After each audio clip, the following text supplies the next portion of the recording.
Foreign contribution regulation act को लेकर के तमाम तरह की बहस चल रही है। सड़क से लेकर संसद तक काफ़ी हंगामा बरपा हुआ है। आखिरकार क्या है ये एक्ट, क्यों इसमें अमेंडमेंट की ज़रूरत है, और ये अमेंडमेंट कोई पहली बार नहीं हो रहा है। इंदिरा गांधी इस पर अमेंडमेंट एक्ट लेकर के आई थी 1976 में, तब भी इस पर काफ़ी हंगामा हुआ था, विपक्ष ने तब भी हंगामा किया हुआ था। आज वो विपक्ष लगभग सत्ता में है, यानी कि मैं बात कर रहा हूँ जो उस समय जनसंघ हुआ करता था, जो वाम विचारधाराएं थी, जो उसमें बाकी कांग्रेस के विरोधी लोग थे, उन्होंने तब विरोध किया हुआ था। समय समय पर इसमें तमाम सारे चेंजेस हुए हैं, समय समय पर इसमें तमाम सारे बदलाव हुए हैं, और अब एक बड़ा बदलाव अगर होने जा रहा है तो उसको लेकर के क्या पेचीदियां हैं, किस लिए विरोधी पार्टियां, जो विपक्षी दल हैं, वो अपना विरोध कर रहे हैं, इन सब बातों को लेकर के आज हम चर्चा करेंगे। हमारे साथ हैं आदित्य शेष जी, जो इन सब मामलों के स्पेशलिस्ट हैं, विशेषज्ञ हैं, और इन्होंने काफ़ी रिसर्च किया हुआ है। उस रिसर्च के बिहाफ पर ये मुंबई से दिल्ली चल करके आए हुए हैं, और इन्होंने अपनी बात रखी हुई है, और उस बातों में ऐसे तमाम सारे प्रमाण हैं। इनका ये कहना है कि बाकायदा रिसर्च किया हुआ है, प्रमाण है तमाम सारे, बिना डॉक्यूमेंट्स के ये कोई बात नहीं कर रहे हैं। तो आइए सीधे हम इनसे रूबरू होते हैं और इनसे समझने की कोशिश करते हैं कि आखिरकार FCRA अमेंडमेंट एक्ट है क्या, और इसमें बदलाव की ज़रूरत क्यों है। सरकार को ऐसी क्या ज़रूरत पड़ी कि अचानक ये अमेंडमेंट एक्ट लेकर के आए हैं और इसमें बदलाव कर रहे हैं। सर, भारत एक्सप्रेस में आपका स्वागत है। बहुत आदित्य जी, आपको और आपके दर्शकों को मेरा हार्दिक शुभेच्छा। और आपने इतना ज्वलंत मुद्दे को उठाया, इसीलिए मैं आपको कंग्रेचुलेट करना चाहूँगा। आसान नहीं है जीना अब, क्योंकि इतने सारे ताकतें हमारे देश के विरुद्ध काम कर रहे हैं। यही कारण है कि मेरे जैसे सामान्य नागरिक को उठकर ये कहना पड़ता है, ये बकवास बंद करो, और जो इसमें लिखा गया है वो देखो, इसमें जो सत्य और तथ्य है इसको पढ़ो। मैं आपको इसका एक कॉपी दे दूंगा। इसमें जो संस्था है उसके साथ सब मैंने डाला है, सब पब्लिश्ड रिपोर्ट्स है, उसके आधार पर ही हमने डाला है। और ये पब्लिश्ड रिपोर्ट सब जो है FCRA की वेबसाइट से आई है, तो ऐसा नहीं है कि ये मनगढ़ंत कहानी है। पर संक्षेप में अगर कहना हो कि FCRA एक्ट जो है नया नहीं है, जैसा आपने कहा 1974 से चल रहा है। 1985 में इसका पहला अमेंडमेंट हुआ, थोड़ा कड़क कर दिया गया। फिर 2010 में इसका फिर संशोधन किया गया। फिर 2020 में हुआ, अब हम 2026 में है। तो जो 2020 में जो कानून आया था वो ये कहा कि हर कोई जो पैसा आता है एक ही ब्रांच, एक ही बैंक में आना चाहिए। फिर एक बात ये हम समझना चाहेंगे, दर्शकों को समझाना चाहेंगे आपके द्वारा, कि आपने बताया सिलसिलेवार कि 70 के दशक में जब इंदिरा गांधी थी सत्ता में, प्रधानमंत्री थी, वहां से बात शुरू हुई और ये लगातार जारी है। अब हंगामा कुछ ज्यादा बरपा हुआ है, विरोध समय समय पर होता रहा होगा। इंदिरा गांधी के समय क्या विरोध हुआ, आप बेहतर बता। हाँ जी, तब भी हुआ था, मगर आज का विरोध जो है इस पर तथ्य है ही नहीं। क्योंकि इसका कारण ये है कि आप ही ने वो लेके आए थे और आप खुद को विरोध कर रहे हो। क्यों कर रहे हो? इसका कारण ये है कि कहीं आपका आकाओं के विरुद्ध आपको जाना नहीं है। क्योंकि इसमें क्या है, बहुत सारा जो फंडिंग है, 55,000 करोड़ का फंडिंग आया है।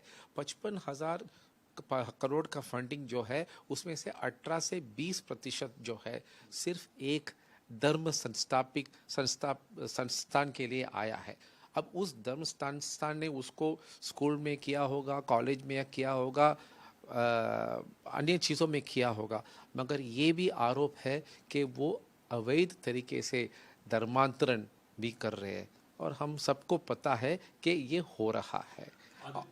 यहाँ पर आपकी बात को 1 मिनट के लिए रोक रहे हैं। देखिए, हमारे यहाँ आज़ादी के बाद भारत आर्थिक रूप से बहुत मजबूत नहीं था, विदेशों से फंडिंग आती थी। एक समय ऐसा था तब अमेरिका से अनाज भी आया था, मंगाया गया था।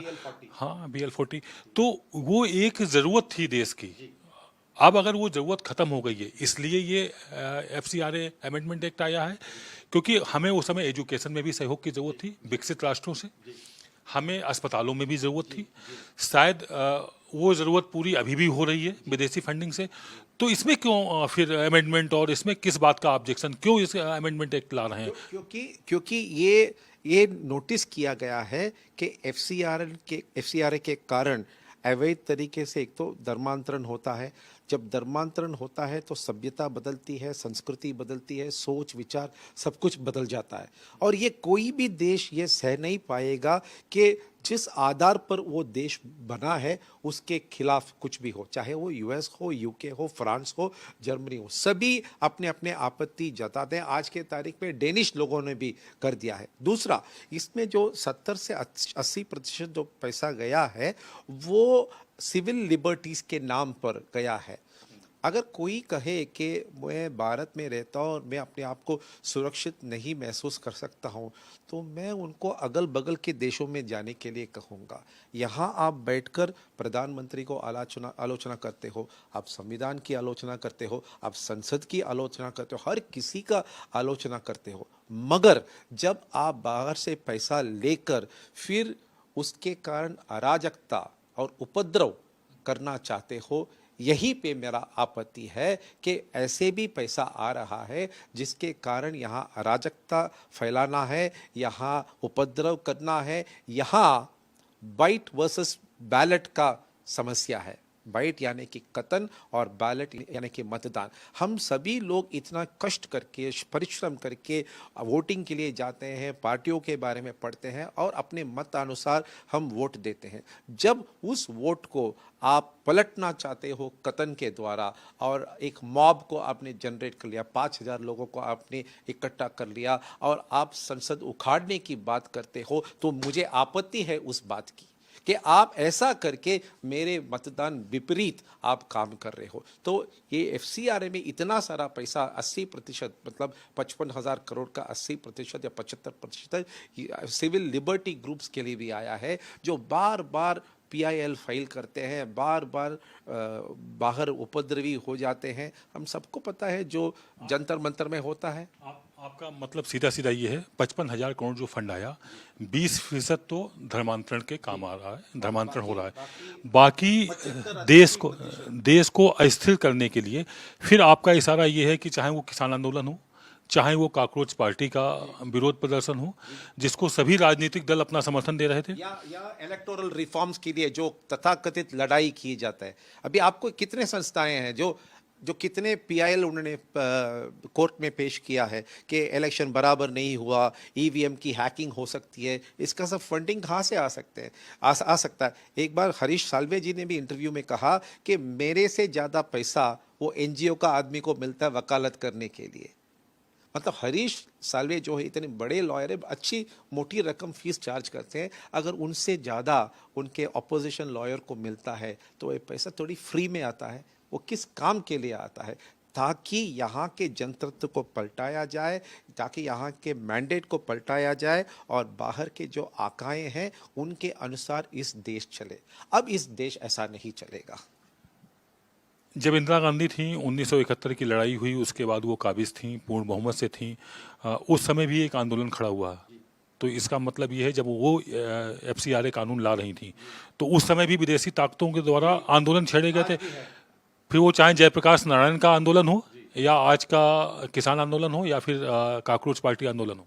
मैं ये नहीं कहूँगा कि हर आंदोलन गलत है, मगर कुछ आंदोलन हमें पता है कि ये देश में अराजकता और उपद्रव करने के लिए ये किया जा रहा है। मैं उन आंदोलनों की बात करता हूँ। अब किसान आंदोलन में देखिए, वो जो बिल था बहुत अच्छा था, मगर किसानों को गलत फहमी थी, इसीलिए सरकार ने ये निर्णय ले लिया हम इसका रोल बैक करेंगे। जयप्रकाश जी तो फिर रोल मॉडल हो गए थे, हालांकि उन्होंने भी स्टूडेंट्स एजिटेशन से ही शुरू किया था। अब उसमें भी दो रायें हैं, चलिए हम ये मानते हैं कि उनकी बात सही थी और लेकर जाते हैं, मगर अब की बार जो है वो ऐसा नहीं है। हम सबको पता है कि आज के तारीख में हर चीज़ को वेपनाइज किया जा रहा है, चाहे वो तेल का हो, चाहे वो सेमीकंडक्टर का हो। और ऐसा एक समय आ गया है जब बाहर वाले कहते हैं इट इज़ माई वे और द हाईवे, और मैं माई वे और द हाईवे करने के लिए मेरे सामर्थ्य में जो भी मैं कर सकता हूँ मैं करूँगा, ताकि तुम मेरे बातों को मान लो और मेरे आज्ञा अनुसार तुम चलो। यहाँ पर समस्या है। आपने गंभीर आरोप लगाया हुआ है, इसके क्या प्रमाण होंगे कि जो 55,000 करोड़ फंडिंग हुई है उसमें 20% धर्मांतरण के लिए हुआ? वो धर्मांतरण के लिए ही आया था या किसी और मद में आया था? क्योंकि कोई भी विदेशी फंडिंग होती है, सरकार उसकी मॉनिटरिंग करती है, देखती है कि ये किस में जा रहा है। फंडिंग की मॉनिटरिंग करती है जी। उपयोग का अभी तक इतना जोर से नहीं हुआ है। अब इसमें समस्या है कि ठीक है, आपने एक पर्टिकुलर धर्म के स्कूल हो, कॉन्वेंट हो, हॉस्पिटल हो, कॉलेज हो, आप उसके लिए लेखा है, सभी लोग वहाँ पढ़ रहे हैं, कोई आपत्ति नहीं है। मगर उसमें से कुछ ऐसा भी पैसा निकाला जाता है जो अवैध, वहाँ पे भी मैं कह रहा हूँ, अवैध धर्मांतरण के लिए किया जाता है। जो वैध धर्मांतरण है, जो स्व इच्छा करते हैं, हमें उसमें कोई आपत्ति नहीं है। जब अवैध धर्मांतरण होता है, वहीं पे समस्या खड़ी होती है। जैसे आपने अभी झारखंड में देखा होगा, जिनका धर्मांतरण हो गया, वो कुछ कह रहे हैं कि हमको बहका के हमारे धर्म परिवर्तन किया गया है। तो ये सीधा सीधा प्रमाण है कि ये हो रहा है। बाकी का आपको जो प्रमाण चाहिए, एफसीआरए के वेबसाइट पे जाइए, मतलब आपको सीधा सीधा आपको दिखेगा कि कहाँ से पैसा आया है। अब इस पैसे को कैसे उसका उपयोग किया जा रहा है, आज उसके ऊपर जोर है। मैं आपको ये भी कह दूं कि यूएस में फरा एक्ट है। फरा एक्ट जो है वो कहता है कि अगर आप कोई और देश का या और कोई सोच का प्रतिनिधित्व और प्रचार प्रसार करते हो, तो आप अपने आप को घोषित करिए और आप हम उसको हमें रिपोर्ट करिए। मतलब वहाँ सोच पे डिस्क्लोजर है, और यहाँ पर सिर्फ पैसा लेके आने का और एसेट क्रिएशन पे और एसेट का उपयोग करने पे हम बात कर रहे हैं।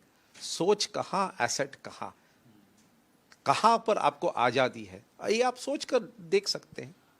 हमारे देश में तमाम कानून हैं। यदि कानून के हट करके कोई काम हो रहा है विदेशी फंडिंग के द्वारा, तो कानून अपना काम करे, एक्शन ले सकता है। धर्म परिवर्तन जो कर रहे हैं, चिकित्सा के नाम पे, शिक्षा के नाम पर फंड लाते हैं और लालच दे रहे हैं, तो ऐसे में कानून अपना काम कर रहा है, फिर इस तरह से अमेंडमेंट एक्ट लाने की जरूरत क्यों पड़ गई? तो ऐसे भी तो कानून जो है हर चीज को एक ही वक्त में स्पष्ट नहीं कर सकता।